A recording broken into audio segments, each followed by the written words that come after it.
Hello everyone, ఈరోజు video వచ్చేసి preparing pasta for my hubby.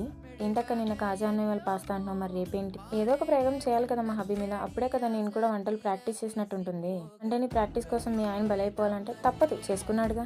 Actually తన పాస్తా ఎప్పుడు టేస్ట్ చేయలేదంట, సో అందుకని చెప్పి అడిగాడు. రియాలిటీ ఏంటంటే నాకు చేయడం రాదు. యూట్యూబ్లో కొన్ని రిలేటెడ్ వీడియోస్ చూసా, అందరూ white sauce and cheese pasta చేస్తున్నారు. ఐ హేట్ దట్ బోత్ అని అనుకుంటున్నారా? అవి అవైలబుల్గా లేవు ఇంట్లో. సో కొన్ని రిలేటెడ్ వీడియోస్ చూసి నా స్టైల్లో మసాలా పాస్తా ట్రై చేసా. ప్రాసెస్ చూసేద్దాం, వచ్చేయండి. ఫస్ట్ ఒక పాస్తా ప్యాకెట్ తీసుకొని హాట్ వాటర్లో కొద్దిగా సాల్ట్ యాడ్ చేసి బాయిల్ చేసి పక్కన పెట్టేసుకోండి. మనం తీసుకున్న పాస్తా క్వాంటిటీకి 1 ఆనియన్ అండ్ 1 టమాటో సరిపోతాయి. రెండింటిని చిన్న పీసెస్ కింద కట్ చేసి ఒకటిలో ఆయిల్ వేసి ఫ్రై చేసుకోవాలి. దట్టు 2 చిల్లీస్ కూడా యాడ్ చేసుకొని ఫ్రై చేసుకోండి. నెక్స్ట్ పార్ట్ వచ్చేసి కొద్దిగా పసుపు యాడ్ చేసుకొని little bit of water add చేసుకోండి. Main ingredients of pasta masalas. మన ఇంట్లో ఏ మసాలాస్ అవైలబుల్ ఉంటే అవి యాడ్ చేసుకోండి. డోంట్ వరీ, టేస్ట్ ఎక్సలెంట్ గా ఉంది. అండ్ కొద్దిగా సాల్ట్ కూడా యాడ్ చేసుకొని బాయిల్ చేసి పక్కన పెట్టుకున్న పాస్తా కూడా యాడ్ చేసి మిక్స్ చేసుకోండి. Last but not least coriander తో గార్నిష్ చేసి టమాటో సాస్ తో సర్వ్ చేస్తే మా హస్బెండ్ నెక్స్ట్ లెవెల్ ఉందన్నారు. First impression is best impression. మీరు కూడా ట్రై చేసి ఎలా ఉందో let me know in the comment. ఆగండి, do share, subscribe and like. Bye.